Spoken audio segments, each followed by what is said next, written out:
I think really in order to be a good director, I think one of the things you have to do is listen. You need to have an incredible amount of patience with your actors and sometimes with your writers as well. Sometimes I think it's quite useful for directors to be directed by somebody, even if it's just for a morning or something, just so that they get the idea, because so much of it is about how you communicate and how you therefore get someone to do what you want them to do, which is ultimately what you do as a director. You get to realise it much, much more as a director than you do as a producer.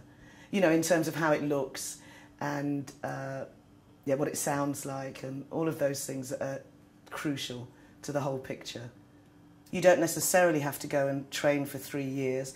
It might be that, you know, your desire to be in that rehearsal room with the actors, you just get a bunch of friends together and you put something on and you start that way. You go and see lots of different shows and you discover which companies you like their work, and then you get in touch with them and you hound them to death.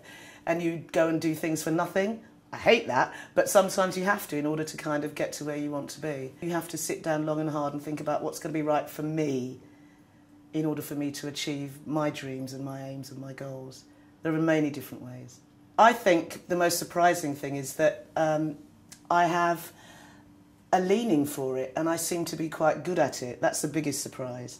Because it's one thing wanting to do something and it's another thing when you discover you actually can do it. If you want to direct, you just have to keep going at all costs.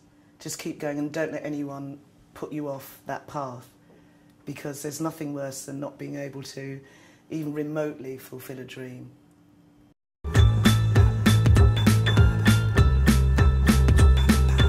I mean, I think there are certain different types of producing. Or you can be that, you know, the person who raises the money and who does the contracts and who general manages the show.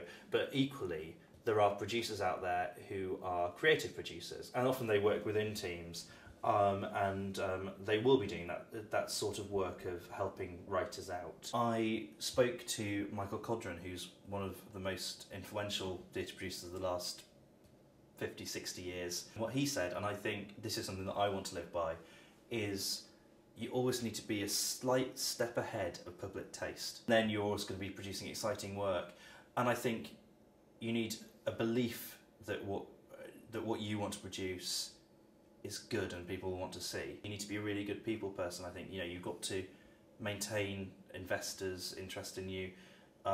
You've got to rally the troops. In a very practical sense, I bring you know, good use of Excel and good use of Office. It sounds silly, but it's actually really important, because increasingly that's how we work all the time. Going to drama school, working for 5 years in a museum about theatre, spending time training to be a dramaturg, I have a good understanding of genre, and I know my stuff.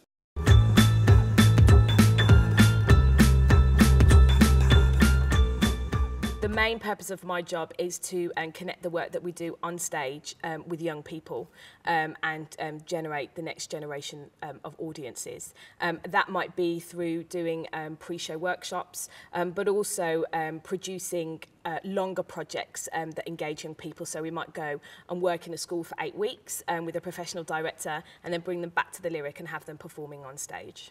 Nobody seems to ever follow a kind of traditional route. A lot of people will have work experience and get to know people in the industry and build up a CV that way. Other people will follow the more traditional routes. Go to drama school, do a stage management course, do a directing course, and there's no right or wrong way. It's the way that you're best suited to learning. And if you can learn on the job, then you should go and get work experience. And if you feel that you learn better in a classroom, then it might be worth checking out what options are available at university or college that could support that as well.